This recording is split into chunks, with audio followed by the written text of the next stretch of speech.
மாணவர்கள் அத்துணை பேருக்கும் வணக்கம். கல்வி தொலைக்காட்சி வழியாக சந்திப்பதிலே மகிழ்ச்சி. கடந்த வகுப்பிலே நைட்ரஜன் சேர்மங்கள் சொல்லக்கூடிய கரிம வேதியியல் பாடத்தை படித்தோம். அந்த பாடத்தில் கூட அதனுடைய கடைசி பகுதியாக இருக்கக்கூடிய பென்சீன் டயசோனி உப்புக்களையும் சயனைட் சேர்மங்களை பற்றியும் படித்தோம். அந்த பென்சீன் டயசோனி குளோரைடு முழுவதுமாக முடிந்துவிட்டது. அதற்கு பிற்பாடு அதோடு சேர்ந்து சயனைட் சேர்மங்களுடைய தயாரிப்பு முறைகளை மட்டும்தான் நம்ம பார்த்துருந்தோம். மீதம் இருக்கக்கூடிய அதனுடைய இயல் பண்புகள், வேதியியல் பண்புகள்லாம் பார்க்காம விட்டு வச்சுருந்தோம். அதை பார்க்கக்கூடிய நிகழ்ச்சி தான் இந்த இரண்டாவது பாகம். மீண்டும் ஒரு முறை அந்த சயனைடு பகுதியை மட்டும் உங்களை ஞாபகத்துக்காக கொண்டு வர முயற்சி செய்கிறேன். ஹைட்ரஜன் சயனைடுன்னு சொல்லக்கூடிய ஒரு கரிம சேர்மத்திலிருந்து பெறப்படக்கூடிய சேர்மங்கள் தான் சயனைடும் ஐசோசயனைடும். ஆகவே இதை கரிம வகுப்பில் சொல்கிற பழக்கம் என்னன்னு பார்த்தீங்கன்னா, சயனைடும் ஐசோசயனைடும் ஹைட்ரஜன் சயனைடுடைய பெறுதிகள் அப்படின்னு சொல்லுவோம், டெரிவேட்டிவ்ஸ். அதன் வழியாக பெறப்படக்கூடிய ஒரு கரிம சேர்மங்கள் அப்படின்னு பேர். ஆரம்பத்திலே கடந்த கிளாஸ்லேயே சொல்லியிருந்தேன், சிஎன்எம் ஹச்சிஎன்எம் ஒரு இயங்கு சமநிலையில் இருக்கக்கூடிய ஒரு பொருள்னு சொல்லியிருந்தோம். அந்த சயனைடை பற்றி படிக்கும் பொழுது அதனுடைய தயாரிப்பு முறைகளை ஒரு 4 படிச்சிருந்தோம்.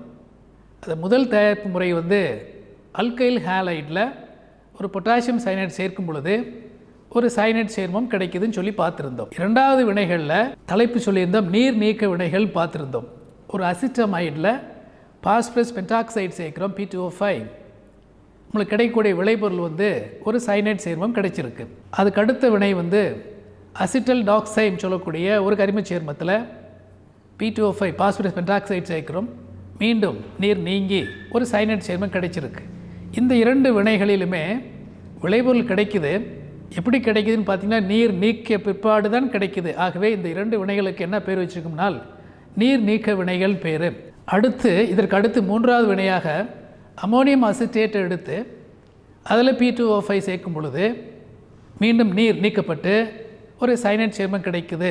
ஆக இந்த இரண்டாவது வினை மூன்றாவது வினையில் ஒட்டுமொத்தமாக நம்ம நீர் நீக்குவதற்காக நீர் நீக்கும் காரணியாக P2O5 கொண்டு வந்திருக்கோம். இதே 12வது வகுப்பில் ஹைட்ராக்சி வழிப்பொருட்களில் நீங்கள் நீர் நீக்கும் காரணின்னு சொல்லி ஒரு வார்த்தையை படிப்பீங்க. அதில் சல்ஃபூரிக் அமிலம் நீர் நீக்கும் காரணியாக பயன்படுகிறது அப்படின்னு சொல்லி பார்த்துருப்பீங்க. இதே 12வது வகுப்பில் தொகுதி 1 பி தொகுதி தனிமம் படிக்கும் பொழுது அங்கே நீங்கள் படிக்க போகிறீங்க, P2O5 ஒரு சிறந்த நீர் நீக்கும் காரணி.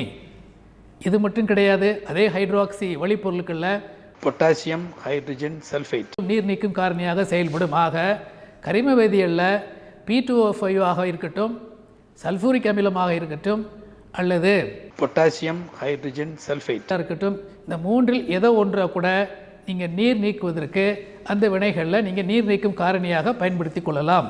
இதைத்தான் நான் சொல்ல வந்த இங்கே விஷயங்க. 4வது வினையாக கிரிக்னார்ட் காரணி RMGXன்னு சொல்லியிருந்தேன். அந்த பொருளோடு சயனோஜன் குளோரைன்னு சொல்லக்கூடிய CnCl அப்படின்னு சொல்லக்கூடிய ஒரு பொருளை சேர்க்கும் பொழுது ஒரு சயனைட் சேர்மம் சேர்த்ததாக கிடைப்பதாக சொல்லி அதோடு முடித்து வைத்திருந்தோம். இதான் கடந்த வகுப்பில் நம்ம முடித்து வைத்திருந்தது. அடுத்த கிளாஸில் இப்போ நம்ம என்ன பார்க்க போகிறோம்னால், அந்த தயார் பண்ண சயனைடுடைய இயல் பண்புகள் பார்க்கணும், அதனுடைய வேதியியல் பண்பு பார்க்கணும். அதில் இயல் பண்பில் ஒரு 4 பண்பு தான் பார்க்க போகிறோம். நம்பர் 1, இந்த சயனைட் சேர்மங்கள் நீர்ம நிலைகளில் இருக்கக்கூடிய ஒரு பொருள் 1. இரண்டாவது, இது எல்லாமே நறுமணமிக்க ஒரு நீர்மமாக இருக்க போகுது. 3வது, சற்று இனிக்கக்கூடிய ஒரு சுவையுள்ள பொருளாக தான் இது இருக்குது. இது நீரில் கரையும், கரிம சேர்மங்களில் கொஞ்சம் கரையும் அப்படின்னு சொல்லி இதில் குறிக்கப்பட்டிருக்கு. இதில் அதிமுக்கியமான ஒரு பண்பு என்னன்னு பார்த்தீங்கன்னா, இது சயனைடாக இருப்பதால் இதற்கு உண்டான ஒரு முக்கிய பண்பு என்ன பார்த்தா நச்சுத்தன்மை வாய்ந்தது. இந்த நச்சுத்தன்மை இருப்பது உயிரை போக்கக்கூடிய ஒரு பண்பு உள்ள கொண்ட பொருளாக தான் இது கருதப்படுகிறது. இது 4மே அதனுடைய ஏற்பண்புகளாக நம்ம ஞாபகத்தில் கொள்ள வேண்டும். இதுக்கு அடுத்ததாக வேதி பண்புகளை பார்த்தாகணும். வேதி பண்புகளில் முதல் வேதி பண்பு நீராறு பகுப்பில் பார்க்குறோம்.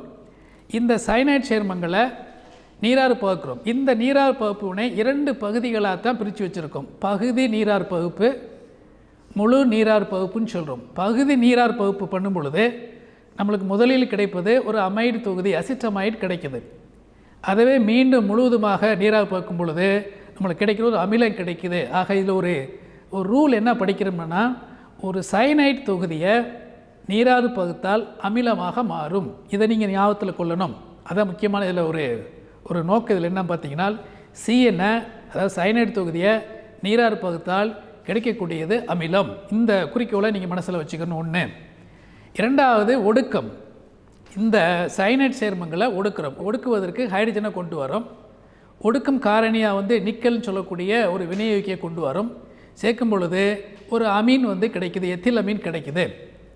மீண்டும் ஒரு ரூலுக்கு இங்கே கொண்டு வரும். சயனைட் சேர்மங்களை ஒடுக்கும் பொழுது அது அமீனாகத்தான் மாறும். இது இரண்டாவது ரூலாக இதில் தெரிஞ்சுக்கிறோம். மூன்றாவது குறுக்கு வினையில் பேர். இரண்டு ஒரே மாதிரியான மூலக்கூறுகளை எடுத்து அதனுடைய வினையூக்கியாக ஒரு சோடியத்தை சேர்க்கும் பொழுது இரண்டு சிறிய பொருளாக இருந்த பொருள் எந்த விதமான எலிமினேஷன் இல்லாமல், எந்த பொருளும் வெளியே போகாமல் இரண்டும் ஒன்று சேர்ந்து ஒரு முழு பெரிய பொருளாக உண்டு பண்ணும். இதுக்கு பேர் தான் குறுக்கு வினையின் பேர். குறுக்கு வினை நடக்கும் பொழுது பிணைப்புகள் உடைந்து ஒரே பொருளாக இணைந்து ஒரு பொருளை உண்டாக்கும். இதான் அதனுடைய வேலையங்க தான். எந்த விதமான பெரிய சிக்கலான வேலையும் நடக்காது. பிணைப்புகள் உடைந்து இரண்டு பொருட்கள் ஒன்றாக இணைந்து ஒரு முழு பொருளாக மாற வேண்டும். இது குறுக்கு வினையாக இதில் எடுத்துக்கிறோம். இங்கே இரண்டு சிறிய மூலக்கூறை சேர்க்கிறோம், ஒரு முழு பொருள் இங்கே உண்டாகுது. இது குறுக்கு வினையாக எடுக்கிறோம். இது பெயர் வினையாக தான் நம்ம இதில் எடுத்துக்கிற வேண்டியது. தோற்பு வினையின் பேர், நைட்ரைல் குறுக்கு வினையின் பேர். இது சயனைடுடைய ஒட்டுமொத்த பகுதி இது வரைக்கும் முடிஞ்சிருக்கு. அதாவது சயனன்னு என்ன, அதனுடைய வினைச்செயல் தொகுதினா என்ன, தயாரிப்பு முறை எத்தனை இருக்குது, அதனுடைய இயல்பண்புகள் எத்தனை இருக்குது, அதனுடைய வினைகள் எத்தனை இருக்குது, இந்த 4 பகுதி சேர்ந்து தான் சயனைடுக்கு உண்டான பகுதி. அடுத்து சயனைடோடு சேர்ந்து அடுத்து ஒரு சிறு தொகுதி என்னென்னா ஐசோசயனைட். சிஎன்னு சொன்னால் சயனைன்னு சொல்கிறோம். அதுவே மாற்றி எழுதினால் என்சின்னு போட்டால் இதுவும் ஹச்என்னு கிடைக்கக்கூடிய ஒரு பெறுதிகள் தான், டெரிவேட்டிவ் தான். இந்த ஐசோசயனைடுக்கு உண்டான ஒரு IUPAC வழிமுறைகளை முதல்ல தெரிஞ்சுக்கிட்டு போகணும். இந்த அமைப்பில் சாதாரணமாக ஒரு 4 எடுத்துக்காட்டு ஒரு புத்தகத்தில் கொடுத்துருக்கு. அது படிக்கும் பொழுது அதனுடைய பொது பெயரை முதல்ல தெரிஞ்சுக்கிறணும். அதுக்கு பிற்பாடு அதனுடைய IUPAC வழிமுறைகளையும் தெரிஞ்சிருக்கணும். இப்போ CH3NCன்னு சொல்கிறோம். இதனுடைய பொது பெயர் மெத்தில் ஐசோசயனைட். இதில் காரணம் மெத்தில் தொகுதி இருக்குது, NCன்ற ஒரு வினை செயல் தொகுதி இருக்குது, மெத்தில் ஐசோசயனைட்னு சொல்கிறோம். ஆனால் இதே IUPAC வழிமுறைகளை பெயர் பண்ணினால் மெத்தில் தொகுதி அதே மெத்தில் இருக்குது, இங்கே NCன்னு சொல்கிறோம். இது கார்பைல் அமீன். பின்னாடி அடுத்துன்னு சொல்ல போகிறேன். இந்த ஐசோசயனைடுடைய ஒரு பொது பேர் என்னன்னு பார்த்தீங்கன்னா கார்பைல் அமீன். அதாவது ஒரு கெட்ட நறுமணமுடைய ஒரு பொருள், கார்பனும் அமீனும் சேர்ந்த பொருள் தான் கார்பைல் அமீன். அதனால் இதுக்கு IUPAC பேர் வச்சுக்கோ, மெத்தில் கார்பைல் அமீன் அப்படின்னு பேர். இரண்டாவது எடுத்துக்காட்டு CH3CH2NCன்னு போட்டிருக்கோம். இதனுடைய பொது பெயர் எத்தில் இருக்குது. அதுக்கடுத்து ஐசோசயனைட், எத்தில் ஐசோசயனைட்னு எழுதியிருக்கோம். இதில் IUPAC வழிமுறையில் எழுதினால் முன்ன சொன்ன மாதிரி தான், மெத்தில் கார்பைலமீன் சொன்ன மாதிரி எத்தில் கார்பைலமீன் இந்த வகையில் அதையும் எழுதுகிறோம். எந்த மாற்றம் கிடையாது. முதல் எடுத்துக்காட்டில் மெத்தில் தொகுதி இருந்தது, அதனால் மெத்தில் கார்பைலமீன் சொன்னோம். இரண்டாவது எடுத்துக்காட்டில் எத்தில் தொகுதி இருக்குது, அதனால் எத்தில் கார்பைலமீன் சொல்கிறோம். மூன்றாவது எடுத்துக்காட்டில் 3 கார்பன் உள்ள ஒரு ப்ரொபைல் தொகுதி உள்ள ஒரு ஐசோசயனைட் உள்ள ஒரு எடுத்துக்காட்டு கொடுத்துருக்கு. என்னோடய பொது பெயர் ப்ரொபைல், 3 கார்பன் இருக்குது. ஐசோசயனைட் ஏற்கனவே இருக்கக்கூடிய NC தொகுதி இருக்குது, ப்ரொபைல் ஐசோசயனைட். IUPAC வழிமுறையில் பண்ணால் ஆரம்பத்தில் பண்ண மாதிரி தான், ப்ரொபைல் கார்பைலமீன். 1 கார்பன் இருந்தால் மெத்தில், 2 கார்பன் இருந்தால் எத்தில், 3 கார்பன் இருந்தால் ப்ரொபைல். அடுத்து நான்காவதாக இது வரைக்கும் நீங்கள் 3 பார்த்தது எல்லாமே அலிஃபெட்டிக் ஐசோ சேர்மங்களை பார்த்தோம். இப்போ ஒரு அரோமேட்டிக்காக ஒரு மாற்றத்துக்காக C6H5NC இருக்குது. அது ஃபினைல் தொகுதி ஐசோசயனைட், ஃபினைல் ஐசோசயனைட். அதனுடைய IUPAC வழி பார்த்தா ஃபினைல் கார்பைலமீன். ஸோ இதில் எந்த விதமான ஒரு வித்தியாசமான ஒரு நடைமுறை கிடையாது. இதில் எல்லாமே சாதாரண ஒரு எளிய வகையில் பெயர் பண்ணக்கூடிய அளவில் தான் இருக்குது. 2 விதமான தயாரிப்பு முறை பார்க்க போகிறோம். முதல் தயாரிப்பு முறை முக்கியமானது. கடந்த வருடங்களை நீங்கள் இதே பாடத்தில் இதே வால்யூம் 2ல் தொகுதி 2ல் கார்பனைல் சேர்மங்கள்னு சொல்லக்கூடிய சேர்மங்கள்னு சொல்லி ஒரு பாடம் படிக்க போகிறீங்க. அதில் கார்பைலமீன் வினைன்னு சொல்லி வினை படிக்க போகிறீங்க. அதே வினை தான் இந்த வினை. அங்கே என்ன இருக்கோ அதே கொஸ்டின் தான் இங்கே எழுத போகிறீங்க. என்ன சார் கண்டிஷனாக, இது ஓர் இணைய அமீனுக்கு மட்டும்தான் இது அலவுடு. கார்பைலமீன் வினைன் என்பது ஓர் இணைய அமீனுக்கு மட்டும்தான், ஈர் இணைய அமீனுக்கு வரக்கூடாது, மூவ் இணைய அமீனுக்கு வரக்கூடாது. இங்கே ஒரு எடுத்துக்காட்டாக சொல்கிறோம், மெத்தில் அமீன் போட்டிருக்கேன். இது கண்டிஷன் ஓர் இணைய அமீன் தான் இருக்குன்னா கண்டிஷன் 1. ரெண்டாவது கண்டிஷன் குளோரோஃபார்ம் தான் வந்தாகணும், CHCl3 வந்தாகணும். மூணாவது கண்டிஷன், இங்கே ஒரு காரம் இருந்தாலும் பொட்டாசியம் ஹைட்ராக்சைடு 3 இருந்தால் மட்டும்தான் உங்களுக்கு என்ன கிடைக்குன்னா மெத்தில் ஐசோசயனைட் சொல்லக்கூடிய MIC, கேபிட்டலில் MIC சொல்லக்கூடிய ஒரு பொருள் கிடைச்சிருக்கு. இந்த மெத்தில் ஐசோசயனைடுக்கு சுருக்கமாக சொன்னேன், MICன்னு சொன்னேன்.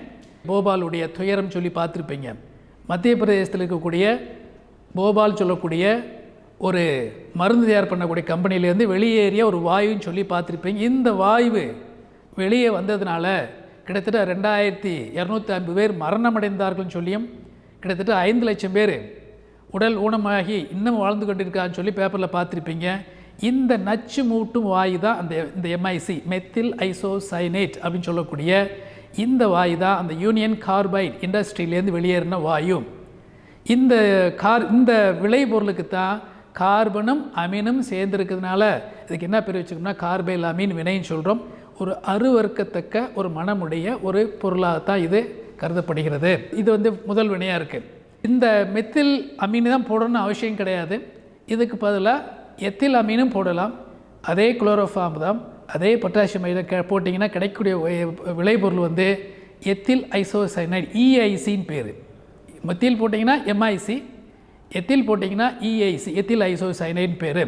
ஸோ இரண்டில் நீங்கள் எதையும் பண்ணிக்கலாம். ஆனால் அந்த வினையுடைய பேர் கார்பைலாமீன் வினை, பெயர் வினை. இரண்டாவது அல்கைல் ஹேலைடு தயாரிக்க பண்ண போகிறோம். ஒரு எத்தில் புரோமைடு எடுத்து ஒரு சில்வர் சயனைடில் சேர்க்கும் பொழுது கிடைக்கிற பொருள் ஒரு ஐசோசயனைடு சேர்மம் ஒன்று கிடைக்குது. மூன்றாவதாக இங்கே ஒரு அல்கைல் ஃபார்மமைடிலிருந்து ஒரு பிரிடினை பயன்படுத்தி ஒரு ஐசோசயனைட் பண்ணக்கூடிய ஒரு மூன்றாவது வினை இருக்குது. இந்த 2 வினைகளிலுமே கிடைக்கக்கூடிய விளைபொருள் ஐசோசயனைடு தான். முக்கியத்துவம் அவ்வளோ பெருசாக இல்லை, எதுவுமே கூறப்படலை. அதற்கு அடுத்து எப்படி சயனைடுக்கு நம்ம இயல்பண்புக்கு பார்த்தோமோ அதே மாதிரி தான் ஐசோசயனுக்கு இயல்பண்பு படித்து ஆகணும். இந்த பண்புகள் படிக்கும் பொழுது நீங்கள் இரண்டையும் கொஞ்சம் கம்பேர் பண்ணி படிச்சிங்கன்னா படிக்கிறது ஈஸியாக இருக்கும். அது நீர்மம்னு சொன்னேன், அதே போல் தான் இதுவும் நீர்மம் தான். அது நச்சுத்தன்மை வாய்ந்ததுன்னு சொன்னேன், இதுவும் நச்சுத்தன்மை தான். ஆனால் அதை காட்டிலும் இந்த ஐசோசயனைடுக்கு நச்சுத்தன்மை அதிகமாக இருக்கிறதாக இதில் குறிப்பிடப்பட்டிருக்கு. அதுக்கடுத்து இதுவும் நீரில் கரையும், இதுவும் நீரில் கரையும். கரிமச் சேர்மங்களில் அதிகமாக அது கரையும். அதே போல் இதுவும் கரிமச் சேர்மங்களில் அளவுக்கு அதிகமாக கரையும் சொல்லி பார்த்துருக்கோம். கிட்டத்தட்ட 2 இயல்பு ஒன்று தான். நச்சுத்தன்மை அதுக்கு குறைச்சலாக இருக்குது, இதுக்கு நச்சுத்தன்மை அதிகமாக இருக்குது. அது ஒன்று தான் வித்தியாசம். அதுக்கு அடுத்து இதனுடைய பண்புகள்னு பார்த்தீங்கன்னா இதனுடைய வேதி பண்புகள் அடுத்து பார்க்க போகிறோம். அந்த வேதி பண்புகள் அங்கே பார்த்த அதே வினைகள் தான். சயனைடுக்கு இது அங்கே நீராப்பு பார்த்தா இங்கே நீராப்பு பார்க்கணும், அங்கேயும் ஒடுக்கம் பார்த்தோம், இங்கேயும் ஒடுக்கம் பார்க்க போகிறோம். அதுதான் வித்தியாசம். அதில் CN ஹைட்ராலிசிஸ் பண்ணோம், அதாவது நீரால் பகுத்தல் பண்ணோம். நம்மளுக்கு என்ன கிடைச்சுன்னா அமிலம் கிடைச்சிச்சு. அதே மாதிரி இங்கே ஐசோசயனைடை நீரால் பகுப்பு பண்ணோம்னா என்ன சார் கிடைக்குன்னா இங்கே அமிலம் கிடைக்கும். அதாவது ஒரு அமீனும் ஒரு அமிலமும் சேர்த்து கிடைக்குதுல்ல. இரண்டாவது ஒடுக்க வினைன்னு சொல்கிறோம்.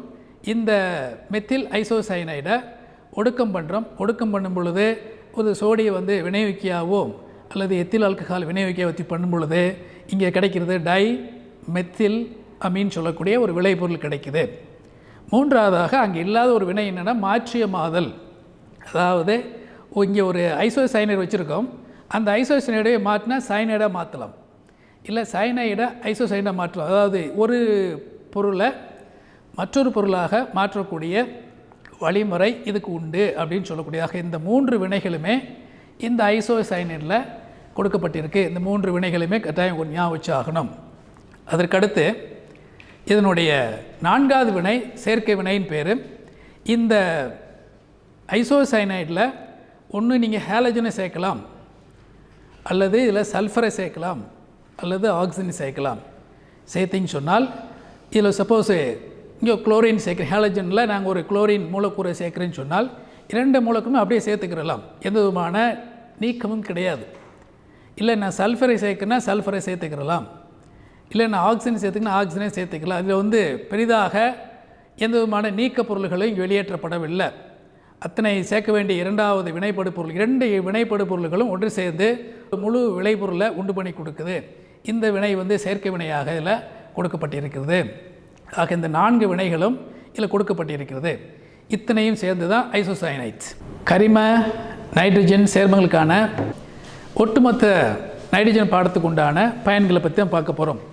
ஆரம்பத்திலே சொல்லியிருந்தோம், நைட்ரஜன் சேர்மங்களை ரெண்டாக பிரிச்சிருக்கோம். நைட்ரோ சேர்மங்களாகவும் அமினோ சேர்மங்களாகவும் பார்த்துருக்கோம். அந்த நைட்ரோ சேர்மங்களுக்கு முதல்ல ஒரு பயன்களை பார்க்க போகிறோம். அதுக்கு எடுத்துக்காட்டை வந்து நைட்ரோ மீத்தேன் கொடுத்துருக்கு.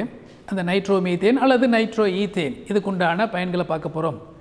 அதில் முதல் பயனாக நைட்ரோ மீத்தேன் வந்து கார்களில் வந்து எரிபொருளாக பயன்படுது. எரிபொருளாக நீங்கள் பார்த்துருப்போம், பெட்ரோல்னு பார்த்துருப்போம் கார்களில். இது நம்ம காரில் பயன்படுத்தக்கூடிய எரிபொருள் கிடையாது, சாதாரண பெட்ரோல் கிடையாது. இது வந்து ரேஸ் காரில் பயன்படக்கூடிய ஒரு ரேஸ் ஃபியூவலாக தான் பயன்படுது.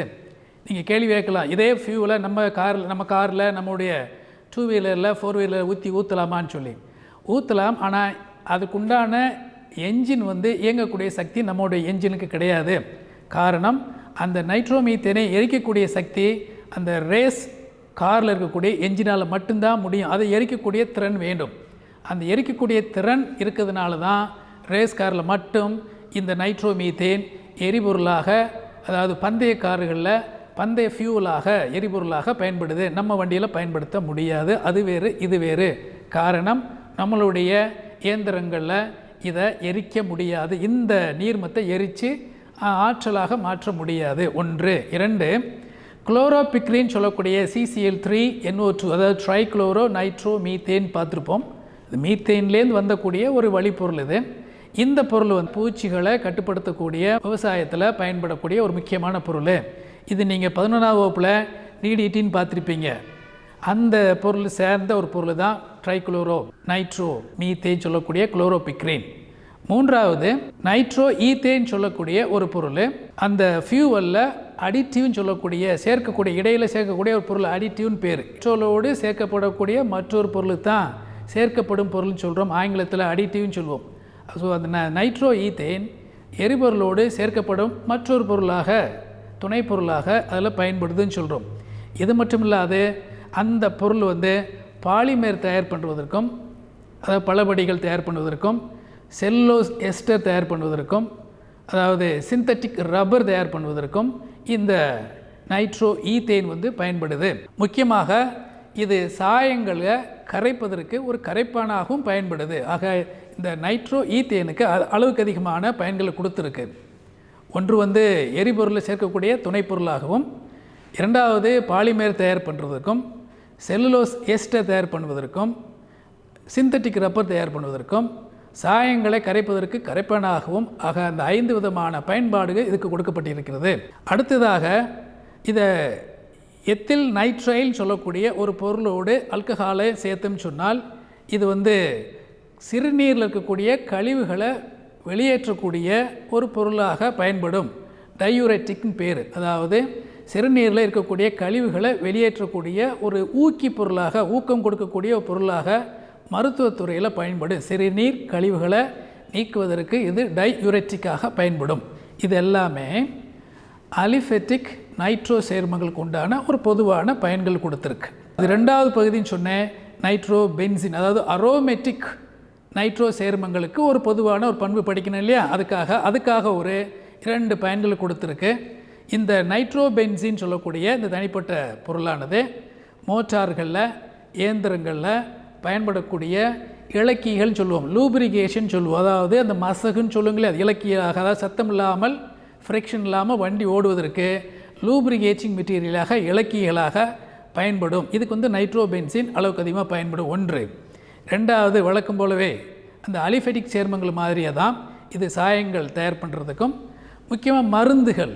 நீங்கள் சின்ன கிளாஸில் 10வதுலேருந்தே படிச்சிருப்பீங்க, கரிம சேர்மம் படிக்கிறப்ப அரோமேட்டிக் வளைய வந்துட்டாலே அது மருந்து பொருள்களாக தான் பயன்படுத்தலாம் சொல்லி. அந்த வகையில் இது மருந்து பொருள் தயாரிக்கவும், பூச்சிக்கொல்லிகள் தயார் பண்ணவும், சிந்தட்டிக் ரப்பர், தொகுப்பு ரப்பர் பண்ணவும், அனிலின் இந்த மாதிரி பொருள்கள் தயார் பண்ணவும் இது பயன்படுதுன்னு சொல்லி இதனோட பயன்கள் கொடுத்துருக்கு. அதுபோக இவைகளை காற்றிலும் TNT, TNBன்னு சொல்லக்கூடிய ட்ரை நைட்ரோ டொலுவின் மற்றும் ட்ரை நைட்ரோ பென்சின். TNTன்றது ஒரு வெடிமருந்து பொருள். TNT try nitro toluene, TNB try nitro benzene. இந்த 2 பொருட்களுமே வெடிமருந்து தயாரிக்க பயன்படக்கூடிய பொருள்களில் பயன்படும். ஆக இந்த நைட்ரோ பென்சின் இந்த 2 வகைகளையும் பயன்படுதுன்னு பார்த்தோம். நம்ம கடைசியாக பார்த்த சயனைடும் ஐசோசயனைடும் அதுக்கு ஒரு பயன்கள் பார்த்தாகணும். அதையும் பார்க்குறோம். இது அமிலங்கள் தயார் பண்ணுறதுக்கு அல்லது அமைடு தயார் பண்ணுறதுக்கு அல்லது எஸ்டர் தயார் பண்ணுறதுக்கு அல்லது அமீன்கள் தயார் பண்ணுறதுக்கு இந்த மாதிரி கரிமச் சேர்மங்கள் தயார் பண்ணுறதுக்கு இது இடைநிலை பொருளாக பயன்படும். நான் சொன்னேன்ல, அமீனாக இருக்கட்டும், அமீடாக இருக்கட்டும், அமைடாக இருக்கட்டும் அல்லது எஸ்டராக இருக்கட்டும், இந்த மாதிரி பொருட்கள் தயார் பண்ணுறதுக்கு இடையில் உதவி பண்ணக்கூடிய பொருள்கள் தான் இடைநிலை சேர்ம பொருளாக பயன்படும். ஒன்று. ரெண்டாவது, இது ஜவுளி தொழிற்சாலையில் இந்த நைட்ரைல்னு சொல்லக்கூடிய ரப்பர்கள் தயாரிக்க பயன்படுகிறது. அதுக்கடுத்து முக்கியமாக கரைப்பானாக பயன்படும். அதை காட்டிலும் வாசனை திரவிய தொழிற்சாலைகளில் பயன்படும் அப்படின்னு சொல்லி கொடுக்கப்பட்டிருக்கு. இந்த சயனைடு ஐசோசயனைடு எல்லாமே இந்த மாதிரி விஷயங்களுக்கு பயன்படுது. ஆக இந்த ஒட்டுமொத்த பாடத்தில் அதனுடைய பயன்களவே மொத்தம் 3ஆக பிரித்து வச்சுருக்கோம். அலிஃபேட்டிக் நைட்ரோ சேர்மங்களுக்கு ஒரு பயன்களும், அரோமேட்டிக் நைட்ரோ சேர்மங்களுக்கு ஒரு பயன்களும், 2 சயனைடுகள் சேர்ந்து ஒரு பயன்களாகவும் கொடுத்துருக்கோம். சயனைடுடைய பண்புகள் சொல்லி அதனுடைய ஏற்பண்பு பார்த்தோம், அதனுடைய வேதி பண்புகள் பார்த்தோம். அந்த சயனைடுடைய இயல் பண்புகளில் இது நீர்ம பண்பு உள்ள ஒரு பொருள்னு பார்த்தோம். அதற்கடுத்து இது நச்சுத்தன்மை வாய்ந்த ஒரு பொருளாக கருதப்படும். அதுக்கடுத்து இதில் நீரில் கரையும், கரிம கரைப்பான்களையும் கரையும் சொல்லியிருந்தோம். இதெல்லாம் அதனுடைய இயல் பண்புகளை பார்த்துருந்தோம். அதுக்கடுத்து அதனுடைய வேதியியல் பண்புகளில் இந்த சயனைட் சேர்மங்களை இதை நீராறு பகுக்கும் பொழுது ஒரு பகுதி நீராறு பகுப்படைந்து முதல்ல அமைடாகவும் பிற்பாடு முழுவதுமாக நீராறு பகுப்படைந்து அமிலமாகும் இல்லை மாறும் சொல்லி பார்த்துருந்தோம். இரண்டாவது ஒடுக்க வினை பார்க்கும் பொழுது இந்த சயனைட் சேர்மங்கள் ஒடுக்கமடைந்து நிக்கலுடைய முன்னிலையில் இது அமீனாக மாறும் சொல்லி மூன்றாவது வினையாக குறுக்கு வினைன்னு சொல்லி ஒரு வினையை பார்த்தோம். இந்த வினை தோற்பு வினைன்னு சொல்லக்கூடிய ஒரு பெயர் வினையில் கீழே வருதுன்னு சொல்லியிருந்தேன். 2 சிறிய சயனைடு மூலக்கூறுகளை ஒன்று சேர்த்து சோடியத்தினுடைய முன்னிலையில் ஒரு பெரிய மூலக்கூறாக பண்ணக்கூடியதான் இந்த வினையுடைய முக்கிய அம்சம். ஆரம்பத்திலே சொல்லியிருந்தேன், இந்த வினை நடக்கும் பொழுது எந்த விதமான விளைபொருளும் புதுசாக உண்டு பண்ணுறது கிடையாது. பிணைப்புகள் உடைந்து ஒரு பெரிய மூலக்கூறு உண்டாகணும். அந்த வகையில் இந்த 3 வினையும் பார்த்தோம். அதற்கடுத்து 2வது டாப்பிக்கில் ஐசோசயனைடுன்னு சொல்லக்கூடிய ஒரு டாபிக் பார்த்தோம். இதனுடைய தயாரிப்பு முறை, இதனுடைய இயல் பண்பு, இதனுடைய வேதியியல் பண்புகள் சொல்லியிருந்தேன். அந்த இயல்பு பண்பு பார்க்குறதுக்கு முன்பு இதனுடைய பெயரிடும் வழிமுறைகள் சொல்லியிருந்தேன். IUPAC வழிமுறைகள் சொல்லியிருந்தேன். இதில் கார்பனுடைய எண்ணிக்கையை நம்ம பார்த்துக்கிறணும். மெத்தில் தொகுதி இருந்தால் அதனுடைய பொது பெயராக மெத்தில் ஐசோசயனைடுன்னு சொல்லி பேசியிருந்தோம். அதே IUPAC வழிமுறையை சொல்லியிருந்தால் மெத்தில் கார்பெலமீன் அப்படின்னு சொல்லியிருந்தோம். அதுக்கடுத்து மெத்திலுக்கு பதிலாக எத்தில் குரூப் இருந்தால் அதனுடைய பொது பெயராக எத்தில் ஐசோசயனைடாகவும் அதனுடைய IUPAC வழிமுறையாக எத்தில் கார்பெலமீன் அப்படின்ற பேரில் சொல்லியிருந்தோம். அதே போல் 3 கார்பன் உள்ள ஒரு தொகுதி இணைஞ்சிருந்துச்சினால் அதாவது ப்ரொபைல் ஐசோசயனைடு என்றும் அதுக்கு ஐப்பாக்கு பேராக ப்ரொபைல் கார்பெலமீன் அந்த பேரில் அதை குறிச்சிருந்தோம். இதுக்கு அலிஃபேட்டிக் போக அரோமேட்டிக் சேர்மத்தையும் சேர்க்கலாம்னு சொல்லியிருந்தேன். C6H5NCன்னு அப்படி சேர்ந்த ஃபினைல் ஐசோசயனைடு என்றும் அதனுடைய ஐப்பாக்கு பேராக ஃபினைல் கார்பெலமீன் என்ற பேரில் அதை குறிக்கலாம்னு சொல்லியிருந்தேன். ஆரம்பத்தில் ஏற்கனவே சொல்லியிருந்தேன், கார்பெலைன் என்பது ஒரு அருவருக்கத்தக்க ஒரு நறுமணக்கம், அதாவது அருவருக்கத்தக்க மனமுடைய ஒரு பொருள்னு சொல்லியிருந்தோம். இதனுடைய தயாரிப்பு முறைகள்னு சொல்லி முதல் தயாரிப்பு முறை சொல்லியிருந்தேன். ஒரு கண்டிஷன் சொல்லியிருந்தேன், இந்த ஐசோசயனைடு தயாரிக்கணும்னு சொன்னால் ஓரிணைய அமீன் தான் அங்கே இருக்கணும், இருந்தால் மட்டும்தான் தயாரிக்க முடியும். ஈரிணைய மூவிணைய அமீன்களை கொண்டு வரக்கூடாதுன்னு சொல்லியிருந்தேன். அந்த ஓரிணைய அமீன் கூட அலிஃபேட்டிக்காகவும் இருக்கலாம், அதாவது அரோமேட்டிக்காகவும் இருக்கலாம். அது எது போட்டாலும் சரி. சப்போஸ் இல்லை நீங்கள் மெத்தில் தொகுதி போட்டிருந்தால் உங்களுக்கு கிடைக்கிறது மெத்தில் ஐசோசயனைடு கிடைக்கும். எத்தில் போட்டிருந்தால் எத்தில் ஐசோசயனைடு கிடைக்கும். அதுக்கடுத்து ஒரு கண்டிஷன் 3 கண்டிஷன் சொல்லியிருந்தேன். ஒரு அமீனாக இருக்கணும் 1, 2வது குளோரோஃபார்ம் கட்டாயம் கொண்டு வந்திருக்குன்னு சொன்னேன், 3வது காரம் பொட்டாசியம் ஹைட்ராக்சைடு கொண்டு வரும்னு சொன்னேன். 3ம் வரும் பட்சத்தில் மட்டும்தான் உங்களுக்கு அருவருக்கத்தக்க மனமுடைய ஒரு பொருள் கிடைக்கும். அது MICன்னு சொல்லியிருந்தேன், மெத்தில் ஐசோசயனைட்ஸ். எத்தில் தொகுதி போட்டிருந்தால் EAC எத்தில் ஐசோசயனைடு சொல்லியிருந்தேன். அதுக்கு 2வது வினையாக இது ஒரு அல்கைல் ஹேலைடோட ஒரு செல்வைட் சயனைடு சேர்க்கிறப்ப உங்களுக்கு கிடைக்கிற பொருள் ஒரு ஐசோசயனைடு கிடைக்கும். அதே போல் ஒரு அல்கைல் ஃபார்மமைட்லேருந்து ஒரு பிரீடினை பயன்படுத்தி ஐசோசயனைடு தயார் பண்ணலாம். இந்த 3 தயாரிப்பு முறை மூலியமாக இந்த ஐசோசயனைடை தயாரிக்கலாம்னு சொல்லியிருந்தேன். இதனுடைய இயல் பண்புகள் படிக்கும் பொழுது சயனைடுடைய இயல்பியல் பண்புகளை நீங்கள் சேர்த்து படிக்கணும்னு சொல்லியிருந்தேன். அதுவும் நீர்மம்னு சொன்னேன், இதுவும் நீர்மம்னு சொல்லியிருந்தேன். அது நச்சுத்தன்மை வாய்ந்ததுன்னு சொன்னேன். ஆனால் சின்ன மாற்றமாக இதில் அதிக நச்சுத்தன்மை உடைய பொருள்னு சொல்லியிருந்தேன். இதில் இதான் அதனுடைய வித்தியாசமே தான். அதுக்கடுத்து அது கொஞ்சம் இந்த பொருள் ஐசோசைனர் வந்து அருவருக்கத்தக்க மனம் உள்ள பொருள்னு சொல்லி ஒரு அடிஷனாக ஒன்று சொல்லியிருந்தேன். அதற்கடுத்து இதனுடைய வினைகள்னு சொல்லி அங்கே சொல்கிற மாதிரியே தான் நீராறு பகுத்தல் வினை தான். இங்கே வந்து ஐசோசைனடை நீராக பார்க்கும் பொழுது அமீனாகவும் அமிலமாகவும் இதில் மாறும். ரெண்டாவது ஒடுக்கம் என்பது இங்கே ஒடுக்க வினை நடக்கும் பொழுது இங்கே ஒடுக்கம் அடைந்து இது வந்து ஒரு அமீன் சேர்மத்தை கொடுக்குது, டை எத்தில் அமீன் அல்லது டை மெத்தில் அமீனை கொடுக்குதுன்னு சொல்லியிருந்தேன். அதுக்கடுத்து மூன்றாவதாக மாற்றிய மாதல்னு சொல்லியிருந்தேன். ஒரு ஐசோசைனைடை மாற்றம் பண்ணால் அதை சூடுபடுத்தினால் மற்றொரு மாற்றமாக அது சைனைடாக மாறும், இல்லாட்டி சைனைடு வந்து ஐசோசைனாக மாறும் சொல்லி மாற்ற வினைகளை ஒன்று சொல்லியிருந்தோம். அதுக்கடுத்து நான்காவதாக ஒரு சேர்க்கை வினை சொல்லியிருந்தேன். சேர்க்கை வினையில் நீங்கள் குளோரினை கொண்டு, அதாவது ஒரு ஹேலஜனை கொண்டு வரலாம், அல்லது சல்ஃபரை கொண்டு வரலாம், அல்லது ஆக்சிஜனை கொண்டு வரலாம். கொண்டு வந்தால் அந்த பொருளானது இங்கே வந்து சேர்க்கப்படும், எதுவுமான எலிமினேஷன்லாம் போகுன்னு சொல்லியிருந்தேன். கடைசியாக அதனுடைய பயன்கள் சொல்லியிருந்தேன். அலிஃபெட்டிக் நைட்ரோ சேர்மங்களுக்கு ஒரு 4 பயன்கள் சொல்லியிருந்தேன். அதில் ஒன்று வந்து கார்கள் வந்து எரிபொருளாக பயன்படும் சொல்லியிருந்தேன், அதாவது பந்தய கார்களில். ரெண்டாவது வந்து பூச்சிக்கொல்லியாக குளோரோபிக்ரின் பயன்படும் சொல்லியிருந்தேன். மூன்றாவது எரிபொருளோடு சேர்க்கக்கூடிய துணை பொருளாக எத்தில், அது நைட்ரோ ஈத்தேன் வந்து பயன்படும் சொல்லியிருந்தேன். அது மட்டும் இல்லாமல் இது எஸ்டர் தயார் பண்ணுறதுக்கும் சிந்தட்டிக் ரப்பர் தயார் பண்ணுறதுக்கும் இதுக்கெல்லாம் கரைப்பானாக பயன்படும் சொல்லியிருந்தேன். அதுக்கடுத்து இது வந்து சிறுநீரில் இருக்கக்கூடிய கழிவுப் பொருள்களை நீக்குவதற்கு பயன்படக்கூடிய பொருளாக ஒரு எத்தில் நைட்ரைலோட ஆல்கஹாலை சேர்த்தால் அது வந்து டையூரெட்டிக்காக பயன்படும் சொல்லியிருந்தேன். இதெல்லாமே நைட்ரோ ஆல்கேனுக்கு உண்டான பயன்பாடு சொல்லியிருந்தேன். அதே மாதிரி அரோமேட்டிக் நைட்ரோ சேர்மங்களுக்கு ஒரு பயன்பாடு சொல்லியிருந்தோம். இந்த மோட்டார்களில், இயந்திரங்களில் இலக்கியலாக லூப்ரிகேட்டிங் மெட்டீரியலாக பயன்படும் சொல்லியிருந்தேன். அதுக்கடுத்து சாயங்கள் தயார் பண்ண, மருந்துகள் தயார் பண்ண, பூச்சிகள் தயார் பண்ண, சிந்தட்டிக் ரப்பர் தயார் பண்ண, இந்த மாதிரி பொருள் தயார் பண்ணுவோம். வெடிமருந்து தயார் பண்ண, டிஎன்டின்னு சொல்லக்கூடிய, டிஎன்பி சொல்லக்கூடிய ட்ரைநைட்ரோ டொல்வேன், ட்ரைநைட்ரோ பென்சின் போன்ற வெடிப்பொருட்கள் தயார் பண்ணுறதுக்கு இது பயன்படும் சொல்லியிருந்தேன். இதுபோக சயனைடு, ஐசோசைன் சேர்ந்து இதுக்கு உண்டான பயன்களும் சொல்லியிருந்தோம். இதெல்லாமே அமிலமான் தயார் பண்ணுறதா இருக்கட்டும், அமைடு தயார் பண்ணுறதா இருக்கட்டும், எஸ்டர் பண்ணுறதா இருக்கட்டும், இந்த மாதிரி பொருள்களை கரிமச் சேர்மங்களை தயாரிப்பதற்கு இதை இடைநிலை பொருள்களாக பயன்படும் சொல்லியிருந்தேன். அதுக்கடுத்து ஜவுளி தொழிற்சாலைகளில் இந்த ரப்பரை தயார் பண்ணுறதுக்கு கரைப்பானாக, முக்கியமாக வாசனை திரவிய தொழிற்சாலைகளில் இது அதிகம் பயன்படும் சொல்லியிருந்தேன். ஸோ இந்த மாதிரியாக இந்த நைட்ரஜன் சேர்மங்கள் எல்லா வகைகளிலும் இது வந்து அன்றாட மனிதன் வாழ்வில் பயன்படுத்தக்கூடிய அத்தனை பொருள்களுமே பயன்படுது என்பது நம்மளுக்கு தெளிவாக விளக்குகிறது இந்த பாடம். கல்வி தொலைக்காட்சி வழியாக மாணவர்கள் உங்கள் அத்தனை பேரையும் சந்தித்ததில் பெரும் மகிழ்ச்சி. நன்றி, வணக்கம்.